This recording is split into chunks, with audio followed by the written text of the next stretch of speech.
Time were disobedient when once the long suffering of God waited in the days of Noah, while the ark was not preparing, wherein few, that is 8 souls, were saved by water. Lord Jesus, pagpalain mo po ang pagkakabasa ng iyong salita. Ikaw po muli ang magayang sa amin, gamitin mo ang lingkod na ito, Panginoon. Maunawaan po namin ang nilalaman ng salita mo. At salamat, Lord, na ang buong maghapong ito ay puspos ng katagumpayan. Amen. Salamat sa pangalan ni Jesus. Amen. So dito po sa verse 20, may mga tinukoy po dito si Pedro, Apostol Pedro, na mga disobedient. Ano po ang disobedient? Maswayin. Pumunta po doon si Jesus Christ sa souls in prison. Yung mga espiritu sa panahon ni Noah. Ngayon, kung titignan niyo po yun, mga espiritu po yun ng mga taong namatay sa panahon ni Noah.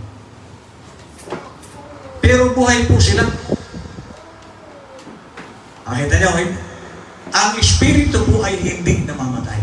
Tulad ng mensahe ko nung Friday. Ang espiritu po, kung ilan yung espiritu sa panahon ni Noah, nasa tao po yan ngayon. Ang pinakamabigat na nangyayari, kapag dumapo ito sa tao, kung ano po ang pagiging disobedient nila noon, the same today.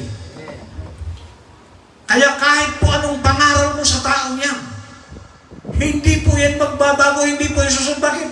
Hindi naman magbabago si Satanas kahit anong pakikinig niya. Amen. At nasa tao siya, kaya huwag kayong magtaka. Bakit? Maaaring tatanong kayo, bakit si ganito ayaw sumunod? At tingnan mo rin sarili mo kung sumusunod ka. Pag hindi ka sumusunod, baka yung espiritu ng panahon ni Noah nandiyan sila. Kasi buhay po yun. Amen. Hindi namamatay ang espiritu. Amen. At mahirap kong baguhin yan. Kaya magtataka ka, bakit ako hindi ako nababago? Kasi demonyo po ang nandiyan sa'yo. Ano kung mababaguhin ang demonyo? Ngayon kung yan po ay tuyo pa ng Diyos, mababago niya. Pero dahil si Satanas ang nandiyan sa katawan, kahit anong mensahe ang dumating dyan, hindi po yun magbabago. So sa panahon ni Noah, 8 kaluluwa. Habang inihanda ni Noah ang arko, pero dumating ang oras, pumasok si Noah sa arko. Amen. So kaya nga, check po tayo lagi.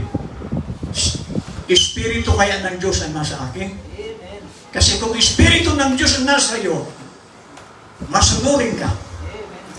Pero kung puro disobedience, ibig sabihin niya, demonyo po ang nandyan na espiritu. Amen. Kaya, madali namang matrace, di ba? Okay. Now, dito po sa souls that are in prison. Ito po yung, kasi ang pamagat po nito, the third pool. Amen. So ito po ang 3 pools ng prophet. The first was healing. Amen. So kaya nga ang prophet po, kung walang 3 pools, hindi po yan prophet. Propita-propitahan lang yan. Amen. Kaya dapat taglay ng propeta ang first, second, and third pool. Amen. The first pool was healing. And miracles ito. Kasi ang propeta natin, 5 patay po ang binuhay nito. At napakaraming wheelchair. Naka-wheelchair, gumaling. The second pool niya, sa kanyang panahon, was rebuking the organizations and prophesying what they had done, what they were, and what was coming. What is, will come, and what was, what is, and will come. So yun po ang second pool ng propeta, discernment. Amen. That's what he done. But his third pool was when he preached to the lost that couldn't be saved no more. Oh! Ang third pool pala ng propeta, the same sa third pool ni Jesus Christ. Last na ni Jesus Christ sa lupa, sa kanyang eksena, sa kanyang panahon, nung binuntahan niya yung mga kaluluwa doon sa impyerno, yung mga hindi ligtas, na alam natin na ang hell, sa ibang termino po, is unrest. So, pwedeng buhay ka pero nasa impyerno ka. Amen. Ano ibig sabihin? Wala kang kapahingahan. Amen. Lagi kang tropon sa lupa. Amen. Lagi kang problemado. Nasa impyerno ang buhay mo. Hallelujah. Lagi ka nag-aalala, ano kaya ang pagkain ng tirahan namin? Amen. Hallelujah. Ang tao nasa langit hindi nag-aalala. Si Jesus Christ walang bahay. Amen. Hallelujah. Amen. Hallelujah. Si Pastor wala sariling bahay. Pero tumatawa. Hallelujah. Amen. Amen. Malapit na magkaroon. Hello? Hindi tayo dapat nag-aalala. Impyerno po yung pag-aalala. Amen. So, sabi rito, but his third pool was when he preached to the lost that couldn't be saved no more. So, kahit pala hindi ligtas, mag-preach pa rin tayo. Amen. Kaya doon sa aming pinupunta niya sa bagong baryo, kung may ligtas dyan, at kung wala rin maliligtas, mag-preach pa rin tayo. Pero palagi ko, maraming maliligtas sa bagong baryo. Mababait ang tao ron. Sana makasama rin kayo. Asan mga taga-bagong baryo dito? Taas nga kamay. Ayan, yung bagong baryo yan. Wala bang lumang baryo doon? Sabi niya, he preached to the lost that couldn't be saved no more. Tingnan niya, kahit hindi ligtas, mangaral pa rin tayo. Amen. At saka sa panahon natin ag-abi ngayon, tapos na ang intercessory ni Lord. Isa siyang leon ngayon, judgment. Amen. So kung meron mang maliligtas ngayon, galing yan sa ulap. Amen. Predestinado yan. Amen. Ang intercessory ngayon ni Lord sa mga bride lang. Amen. Sa unbeliever, wala na pong maliligtas niya. Amen. Kahit ano, pero mag-preach pa rin tayo. Anong malay natin? Baka merong teopany dyan. Ha? Sabi niya, they were down there where them big painted eyes was preached to the souls in hell that did not accept mercy, but were eternally separated from the presence of God. So, alam natin, kasi yung nakita ng propeta sa impyerno, mga naka-makeup, Amen. naka-lipstick, Amen. hello, may mga uling dito, pati dito. Amen. Ba't kung titingnan po natin yan, nandito ngayon yan, sa lupa. Amen. At iyan po yung tinutukoy ng propeta na sa impyerno. Amen. Yung pulang tuka, putulang buhok, Amen. babae. Impyerno po yan. At ulitin ko, sa unbeliever po, wala na pong salvation dyan. Bakit? Nasa panahon na po tayo ngayon ng layon. Amen. Wala na tayo ngayon sa intercessory. So, sorry na lang. Kasi ang maliligtas na ngayon, ang-agi, yung tatanggap ng mensahe nito. Amen. Even doon sa mga second coming believers, delikado po sila. Amen. Bakit? Sapagkat merong mensahe ngayon, ayaw nilang tanggapin. At ang tatanggap lang nito, yung mga believer Amen. na tunay. Amen. Amen. Sabi niya, they were down there where them big painted eyes was, preached to the souls in hell that did not accept mercy. So ang Panginoon kasi pag nangangaral, ang ibinibigay niya sa tao habag.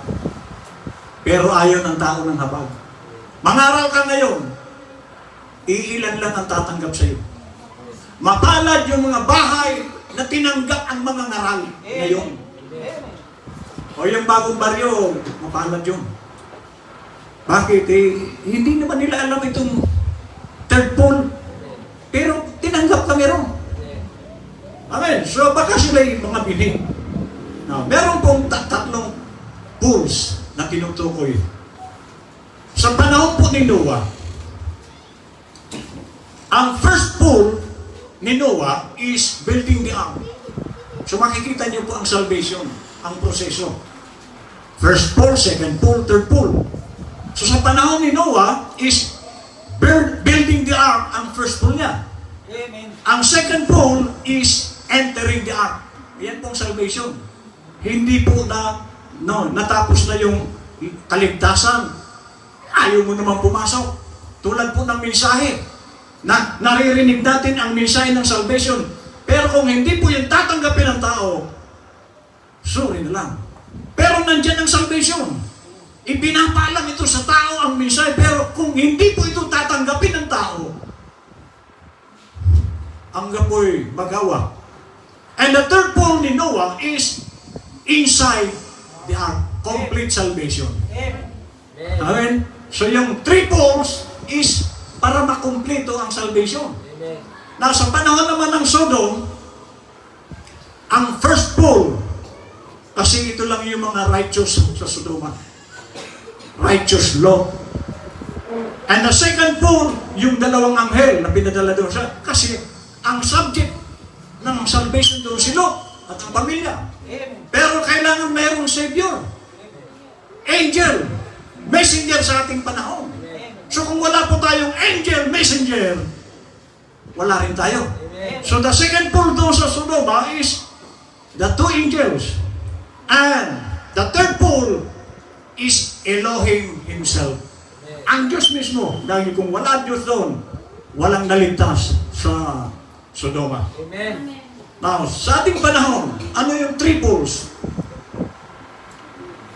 Ano ang pagkakahawig ng propeta natin at si Jesus Christ? Ang first pole ni Jesus Christ, healing. Amen. Si Brother Branham, the same. So kaya nga, yung panahon ng propeta, nung umiyak si John, kasi walang magbukas ng aklat. Walang karapat-dapat magbukas. Ang tangi lang kapag bubukas mo si Lord. Amen. Pero alam natin na ang nagbukas ito si Brother Branham. Amen. So si Lord nandoon sa propeta. Amen. Personal. Kasi yung pillar of fire na nandoon sa propeta, si Lord po yan. Yun pong persona ng Diyos. Pillar of fire na nandoon sa propeta. So ang second pole ni Jesus Christ is prophesying. Discernment. The same. Prophesying din ng ating propeta. And the third pole ni Jesus Christ is souls in prison. Yung last niya. Yung mga unsaved na tao. And the third pole ng propeta natin, una, ang bride. But kasama dito yung mga hindi ligtas. Na siya rin natin ginagawa, ligtas man ngayon, hindi natin alam. Pero patuloy tayo nangangaral ngayon. Amen. Okay. Now, sabi po dito ng propeta, what is the attraction on the mountain? 65. I went up in the canyon, climbed up, where the eagles was flying around. Mataas ito. I was watching some deer standing there. I knelt down to pray and raised up my hand. So habang siya nananalangin siguro, tinaas niya yung mga kamay niya. And a sword struck my hand. So yung kamay niya, nagkaroon ng espada. Huh? Okay. I look around. I thought, what's that? I'm not beside myself. Here's that sword in my hand. Bright, shining, glistening. Kumikintab na espada. Huh? In the sun, I said, now, There's not people in miles of me. Way up here in this canyon. Where could that come from? Saan galing yung espada? Nasa kamay niya. At hindi po yun guni-guni. Totoong espada. Hawak-hawak niya. Saan galing ito? I heard a voice say, that's the king's sword. Sino yung king? Si Lord. So yung espadang hawak ng propeta, espada ng hari. Ha? I said, aking knight's a man with a sword. The voice come back said, not a king's sword, but the king's sword. The word of the Lord. So ang king's sword, the word, the message. So yun ang nasa, ibig sabihin, pinakita ng Panginoon sa propeta natin na yung hawak niyang espada, iyon ang last trump, iyon ang huling mensahe sa lupa. Amen. Sabi niya, it's tightening. So ibig sabihin, lapat na lapat. Ibig sabihin yung pagkakahawak ng propeta sa espada, eksakto. Amen. Hindi yung maluwag o maliit. Eksakto sa kamay niya. And then, when the time comes, and the press comes to a place to where you're pressed out, then watch what I'm fixing to tell you in a few minutes. Watch the third pull then. See, and it will be absolutely to the total loss, but it will be for the bride and the church. So yung king's sword, alam natin sa sinabi ng propeta, ang sword po ay double blade. Yung isa na blade, para ito sa mga ligtas. Salvation po ang isang blade. But yung isang blade, condemnation or parusa. Pag hindi mo tinanggap ang mensahe, condemnation. Pero pag tinanggap mo, salvation. Kaya dalawa po ang blame. Kaya sabi niya, ang third pull na yun, ang mensahe yun, it will be for the bride and the church. Okay kayo? Bride and the church, hindi pa pareho yung basta? No. Ang church po, relihiyon. Catholic po, church din yan. Trinitarian, church yan. Pero may binanggit siya, para ito sa bride. So, ibig sabihin, para sa lahat ito. Lamang, hindi po ito lahat ligtas. So, mapalad ka kung napunta ka sa tama. Amen. 65 po ito ulit. The anointed ones at the end time. Notice, the very day when this messenger, sino yung messenger? Prophet. Not when he starts on, but when he begins to declare his message, the third pull message. The last trump message. The first pull, healing. Second pull, prophesying. Third pull, the opening of the word. Yung pagbubukas ng 7 seals. Amen. The mysteries revealed. No more. There is no more higher order to reveal the word than prophets. So kung wala pong propeta, wala pong revelation. Kasi inihahayag lang ang mga lihim ng Biblia sa propeta. Amen. But the only way the prophet can be vindicated is by the word. And remember, the third pull was the opening of them 7 seals. So ang third pull, 7 seals. Yung pagbubukas ng 7 tata. Ito po yung third pull. To reveal the hidden truth. So ang dami po kasi nakatago. Makala, bigyan natin ng example. Si Moses, siya po ang sumulat ng First Testament. Genesis At ang aklat na ginawa niya is from Genesis to Deuteronomy. Puro sulat po yan ni Moses. At doon sa Genesis, pag sinabi kong Genesis, beginning. Amen. Ang kasalanan doon nagpasimula. Amen. Nakita ni Moses kung ano ang kasalanan ni Adan at Eva. Pero hindi po buo. Amen. Ang nakita lang ni Moses, huwag kayong kumain. Hindi na-reveal kay Moses kung ano yung na-reveal sa propeta natin. Amen. Ang na-reveal sa kanya, pagkain, parang literal. But nung ito'y suriin ng ating propeta, nakita niya, iba Amen. ang nangyari doon sa Eden. So sabi niya, and remember the third bowl was the opening of them seven seals to reveal the hidden truth that's been sealed in the world. At ang dami pong mga hidden truth na hindi po ito makita. At hanggang ngayon, hindi ito makita ng maraming nagsisimba. Amen. Ito lang. Bakit? Meron tayong propeta na pinaniniwalaan na merong mensahe sa panahon ito. Amen. Pag hindi po ito nakita ng tao, kahit po sila believer ng propeta, at hindi nila nakita itong last trump na ito, kawawa po sila. Mabibilang din sila sa mga unbeliever. Kasi kung believer sila, dapat tayo nilang paniwalaan, nakasulat naman, isinulat ng propeta. Ito. What if it is? Look at the scriptures piled in here. Could it be? Paul to preach to the you say, the church is going. Sinasabi nyo, nagpapatuloy ang iglesia. Nagpapatuloy ang mga reliyon. Ha? Okay. Yeah. They will. Ha?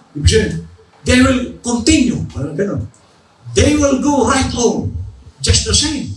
So magpapatuloy sabi ng propeta. But remember, all this time, Noah was in the ark.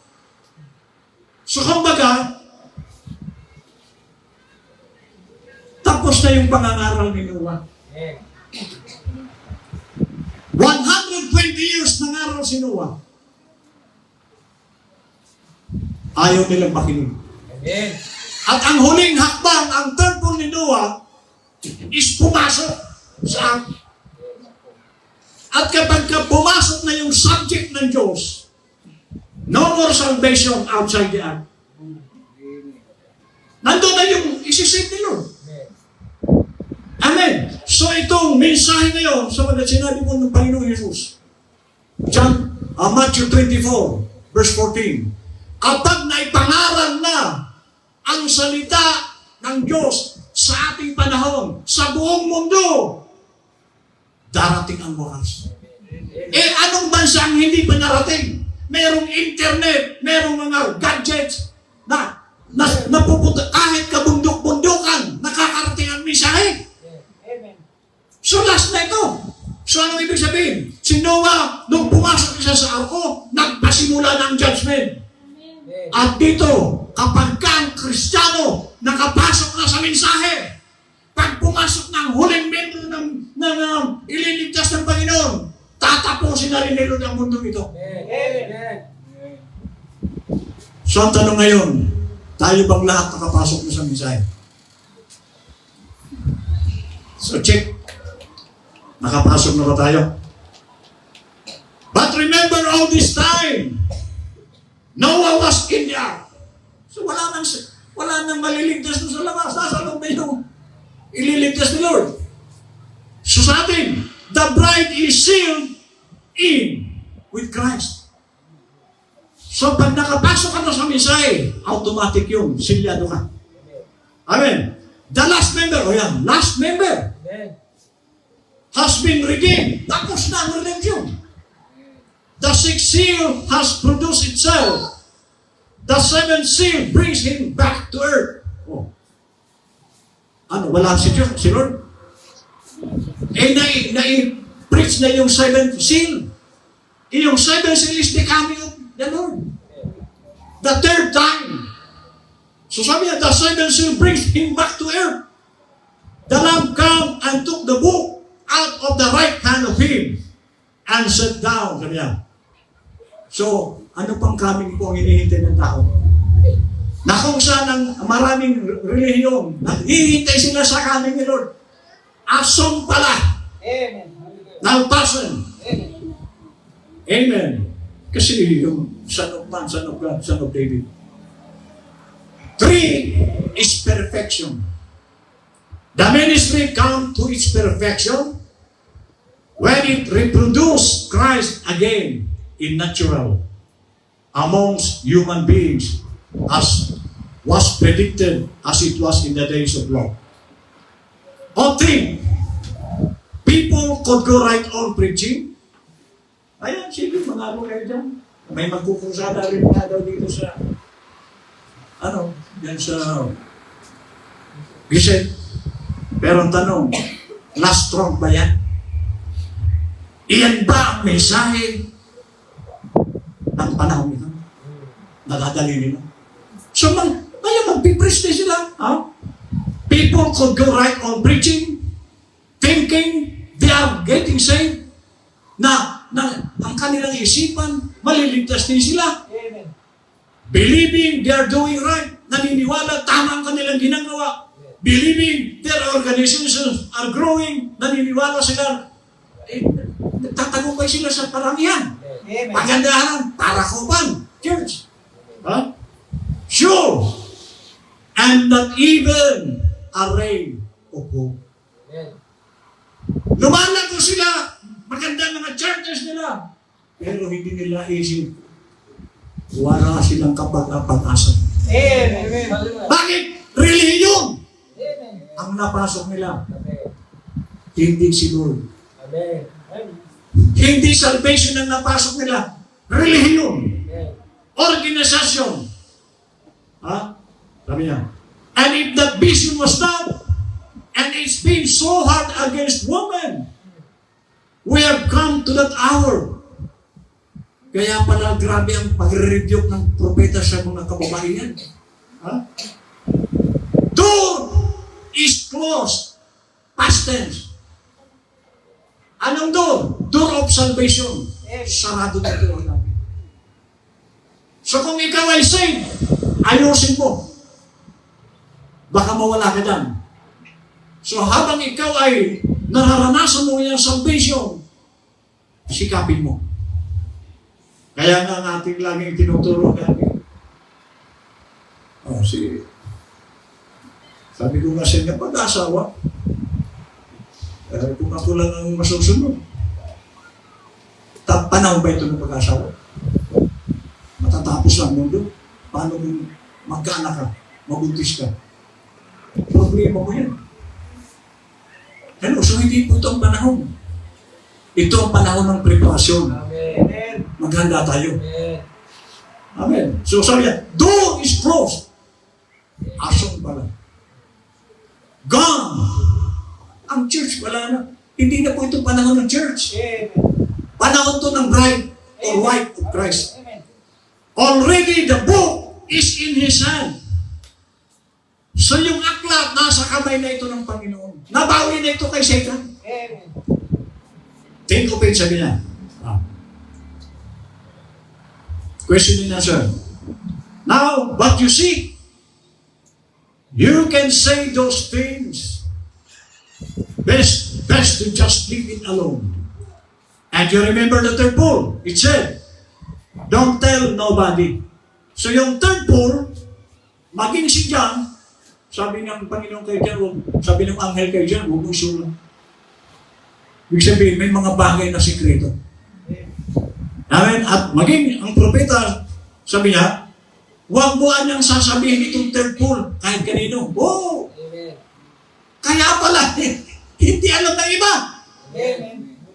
Pero sa wife, sa bride, sinabi ng propeta, nakikita ito ng mga believer, nababasa, pag binasa ito ng mga believer, nakikita nyo. Pero doon sa iba, Amen. sabi ng Panginoon kay propeta, huwag mong sasabihin sa kanila. Oh! Amen. Mabuti na lang sinabi sa atin. Amen. Hallelujah. Paano mo nalaman mo yun? Ay ito, nababasa natin. Amen. Sila, nababasa nila, dumadaan lang ang mata nila. Pero hindi nila naintindihan ito na mensahe na yun. Amen. Ano? Bakit hindi nila makita? Kasi sabi ng Panginoon kay propeta, don't tell nobody. Amen. Eh ba't ayaw, pastor? What did I say was that? How many remembers that? Oh, sure.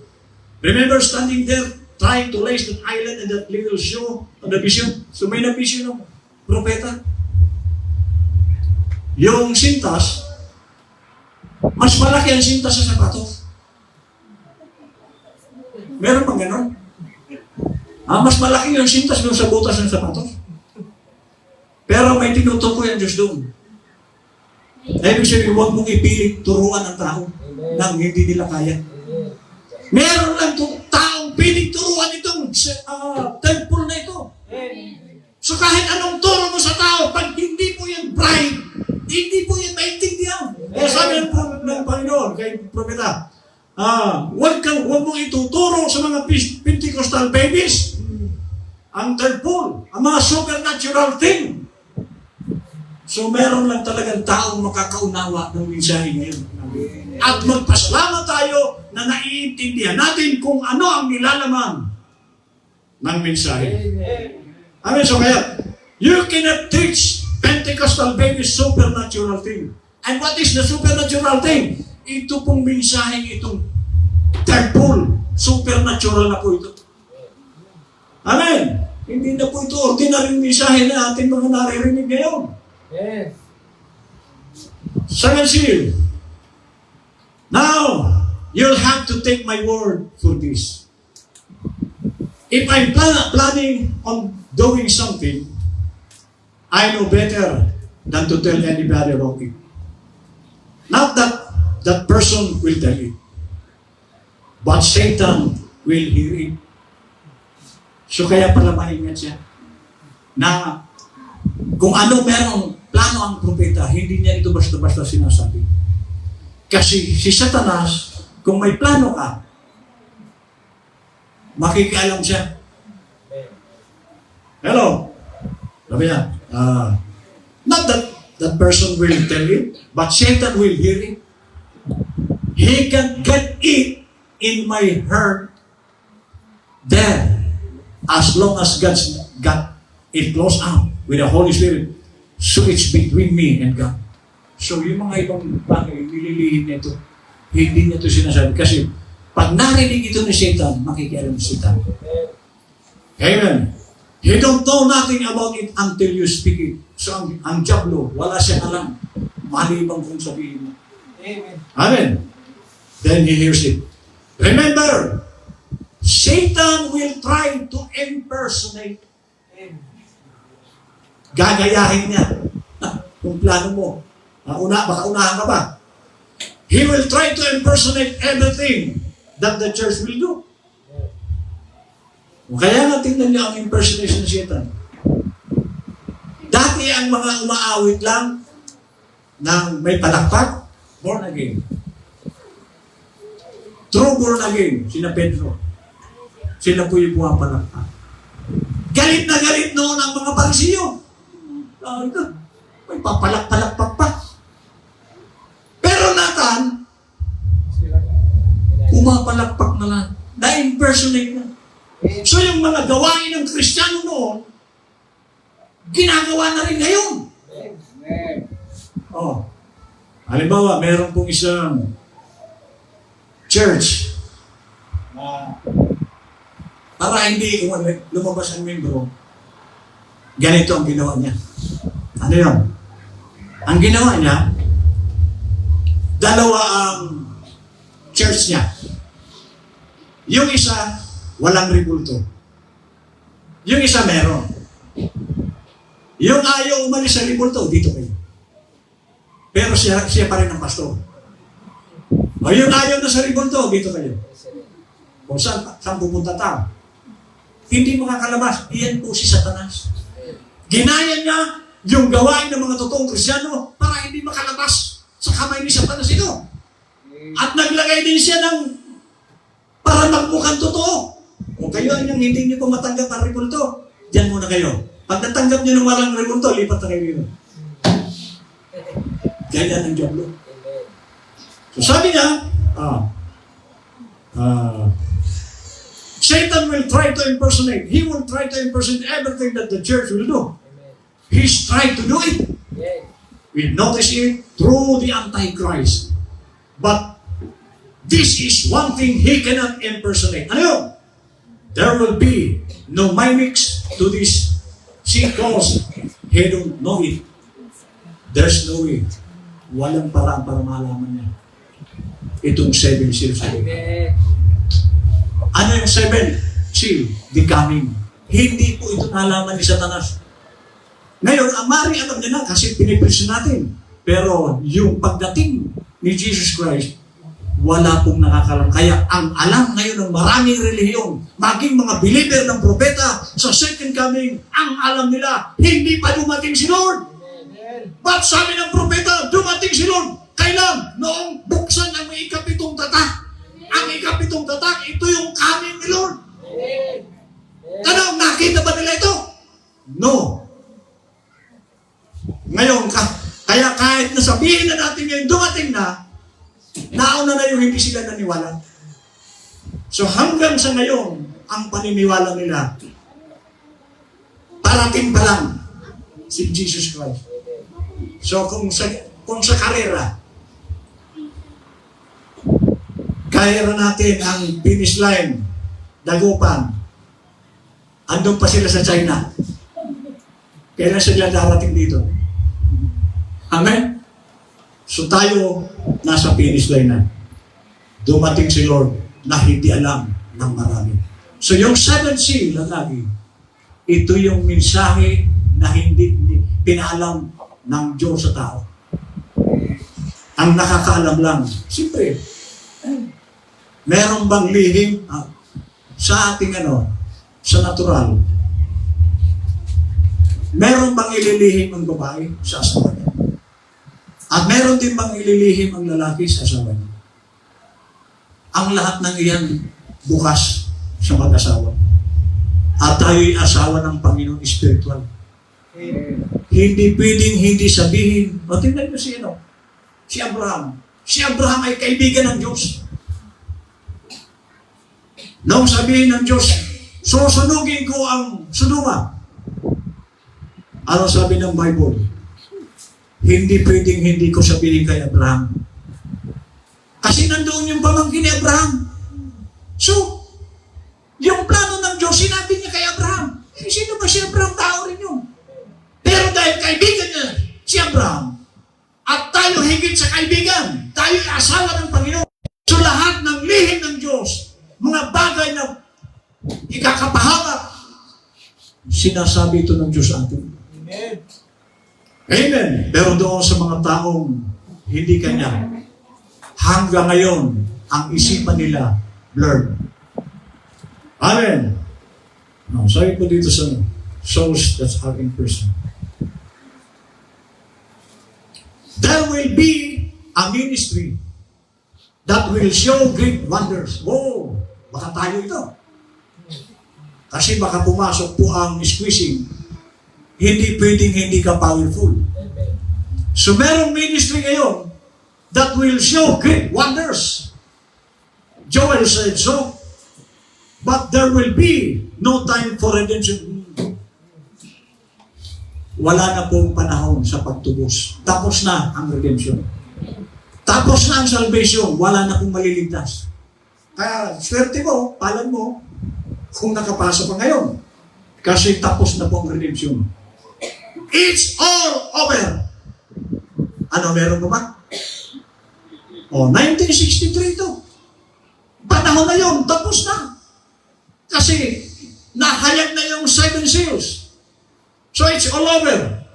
The Lamb has done took his book and his reign is over. As Jesus first preached and was rejected and then went and haunted those that were in there, preached to them that were in prison, could not repent, no time for salvation. that same ministry will have to repeat again ngayon.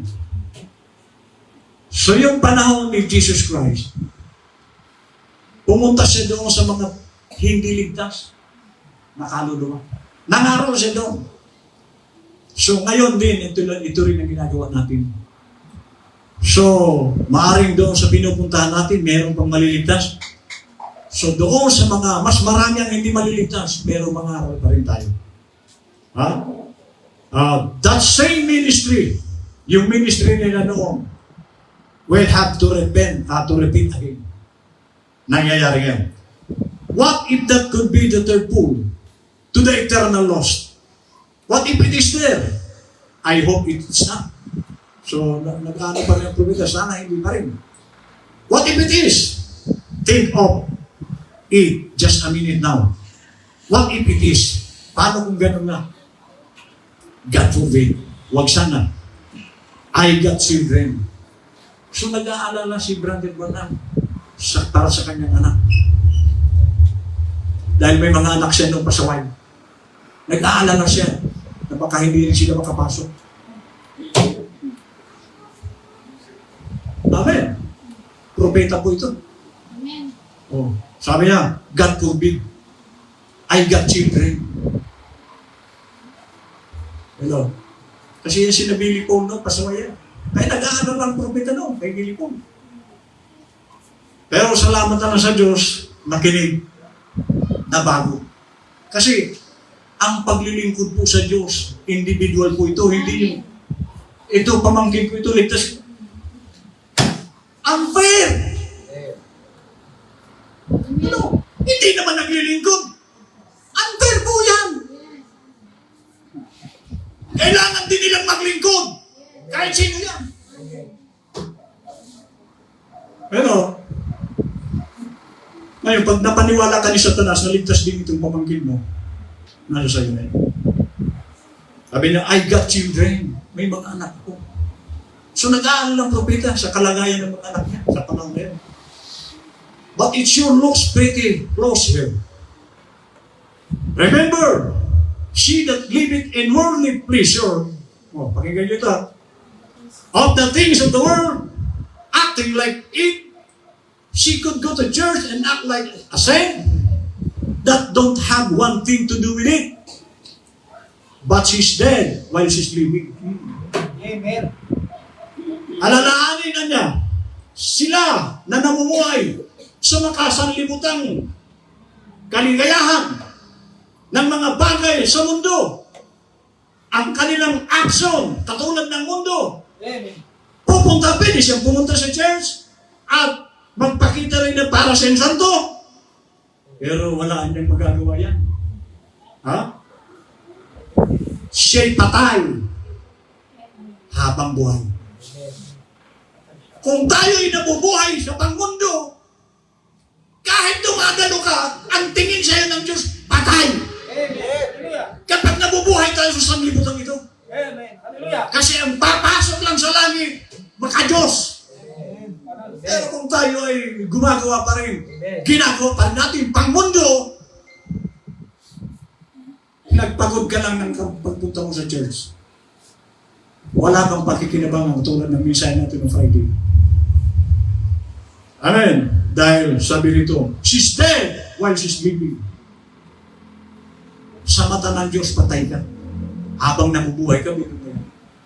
Asang-asa kang ligtas, hindi naman. So kung ibig sabihin, kung tayo papasok sa salvation, lubusin natin. Amen. Souls that are in prison. Oh, listen. All those who rejected the message of the hour. Before doom, the gospel was preached to the doom. So hindi po nagkulang ang Diyos. Dito sa atin, may kulang pa ba si pastor dito? Wala, meron pa ba akong hindi na ipangarap? Meron pa? At hanapin ko kung ano yung hindi ko pa naituro. Sa ang Diyos po, hindi po nagkulang. Ang panahon ni Noah, 120 years. Nanangarang si Noah, ano wala? Kulang ba yung 120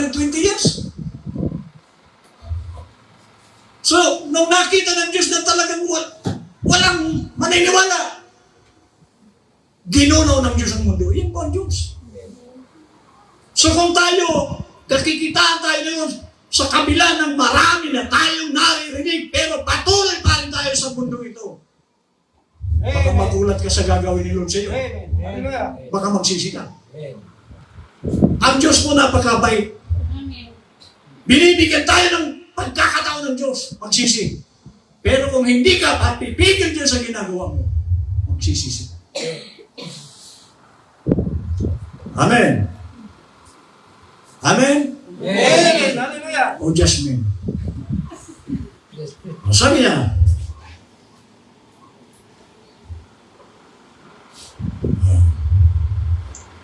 the gospel was preached to the doom first. So, nauna pa pala yung mga unbeliever. Huh? Before they went without mercy. Okay. Nung hindi na nakikinig ang tao, Noah, shut up, was a testimony. God, shut the door. Sino ba nagsara ng pintuan sa arko? Si Noah? Si Noah, gusto niya bukas lang yun para may makapasok.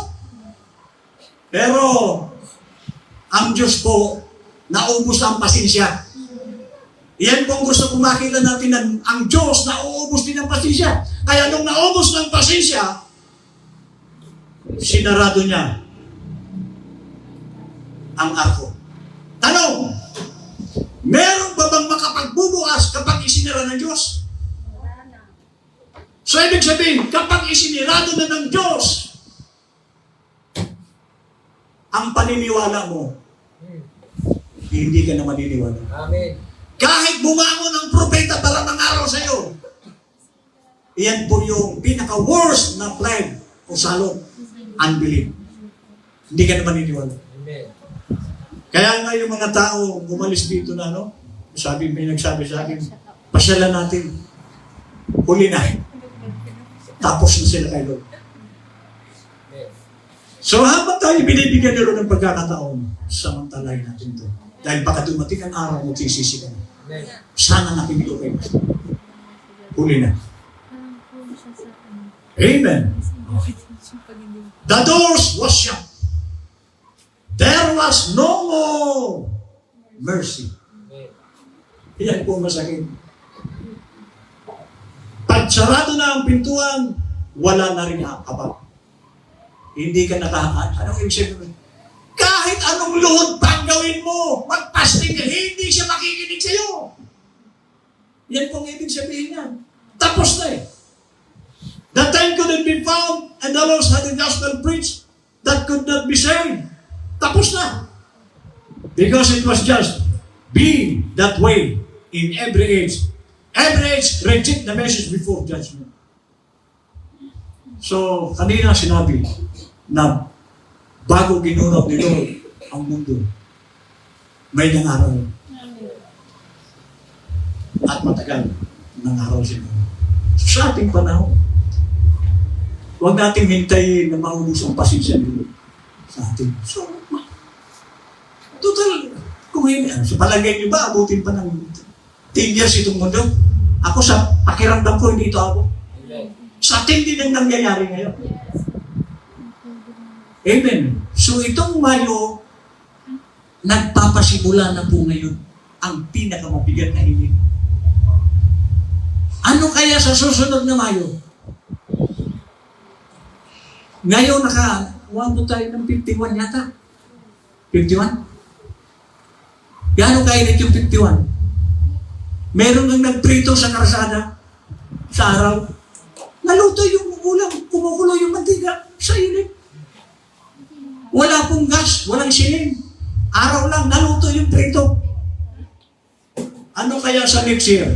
Ang init. Bakit po sa ganyan na ikainit niyo? Alam niyo kung bakit pinapainit na nilo? Pinapractice ng tao kasi marami pupunta sa impyerno. At least, sanay na sila sa apoy. Amen. Pero, ikaw pastor, hindi ka manainitan. Giniginaw pa ako dito sa kwarto ko. Amen. Hello? Kahit walang ventilador, ginigano ako. Paano mo susunugin ang apoy? Ang Kristiyano po, apoy yan. Paano mo yung susunugin? Amen! So, dapat tayo lahat apoy. Para ilagay man tayo sa apoy, hindi tayo masunog. Oh. Sabagay, hindi naman tayo lalagay na sa apoy. So, ano pa sabi rito? Balikan ko lang ito. All those who rejected the message of the hour. Ano ba ang message of the hour? Ito po. Third coming, third pull. Kasi ang perfection ni Lord is three. Father, Son, Holy Ghost, in one God. Iisa po yan. Siya rin yun. Son of Man, Son of God, Son of David. Merong mga reliyon na nandun lang sila sa Son of Man. Tapos na po ang Son of Man. Kailan? Nung nasa lupa si Lord, ang kanyang pinapilan is Son of Man. As a prophet, kasi ang Son of Man is prophet. Nung umalis si Lord sa Pentecost, second coming na po yun. Siya yung Son of God. Amen? But, in between the Son of God and the Son of David, dumating si Lord. So, itong panahon na ito, hindi na po ito Son of God. Panahon po ito ng Son of David. Amen. At ano po yung Son of David? Si David po ay hari. At ang panahon ni Solomon, Son of David po si Solomon, ay mapayapa. Amen. Kaya nga, tayo na nakatagpo ng mensaheng ito, payapa po ang buhay natin. Ako po, hindi po ako nag-struggle na hindi ako ligtas. Amen. Bakit? Kasi ito po yung kapayapaan ng Kristiyano, yung marinig mo, malaman mo kung ano ang nilalaman ng seventh seal. Amen. And that is the coming of Jesus Christ. Na ngayon si Jesus Christ, hindi katulad nung araw kasama nila si Pedro kung saan pupunta si Pedro, pag hindi kasama sa Jesus, wala sa Jesus. Amen. Pero ngayon, si Jesus Christ nasa loob ng katawan ng Kristiyano. Kaya kahit saan magpunta ang Kristiyano, kasama niya ang Panginoon. Ano man ang nangyayari sa lupang ito, kasama niya ang Diyos. Kaya mapayapa ang kanyang buhay. Yan po ang pagkakaiba nila Pedro noon. Panahon ng Moses, ang Diyos nandun sa taas. Sa pillar of cloud, pillar of fire. Hindi nila mahawakan. Hindi na makamayan. Kamayan mo yung apoy. Amen. Yan pong pagkakaiba. O noon, hindi mo pag nagsalita ang Diyos, nagtatago sila. Bakit? Kulong. Nabibigay sila sa boses ng Diyos. Pero dumating ang Diyos sa pagiging tao. Oh, nakakamayan na nila ang Diyos. Amen. Nasasamahan na nila ang Diyos. Nakakasalo nila sa pagkain ng Diyos. Pero pag wala si Jesus doon, hindi nila kasama ang Diyos.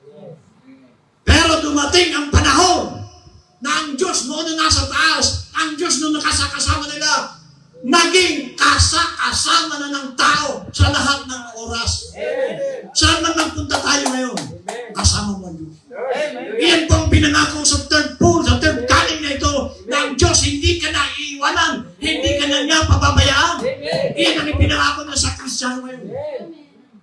So kung ikaw ay Kristiyano ng mensahe ito, wala ka nang aalalahan. Amen. Amen. Hindi mo maisip na hindi ka ligtas. Amen. Bakit? Paano mo maisip na hindi ka ligtas? Nasa lahat ng oras, pag merong hindi maganda sa isipan mo, sasabihin agad ng tiyopanin mo, huwag kang gagawa niya. Amen. Sasabihin ng tiyopanin mo, huwag kang magsisindi ng Marlboro.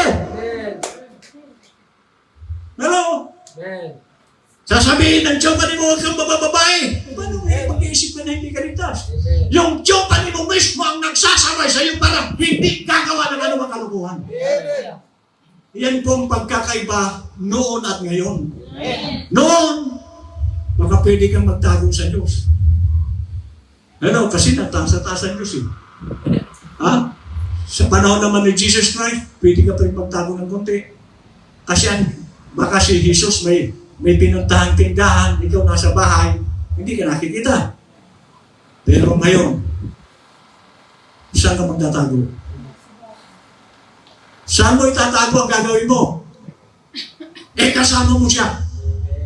Hindi ka makapagtatago. Kaya lahat ng gagawin natin ngayon, bukas yan sa Diyos. Wala ka mga itatago. So kaya nga tinuturuan tayo ng Biblia, tinuturuan tayo ng mensahe, iayos natin ang ating mga buhay. Amen! Meron po ba tayo napulot?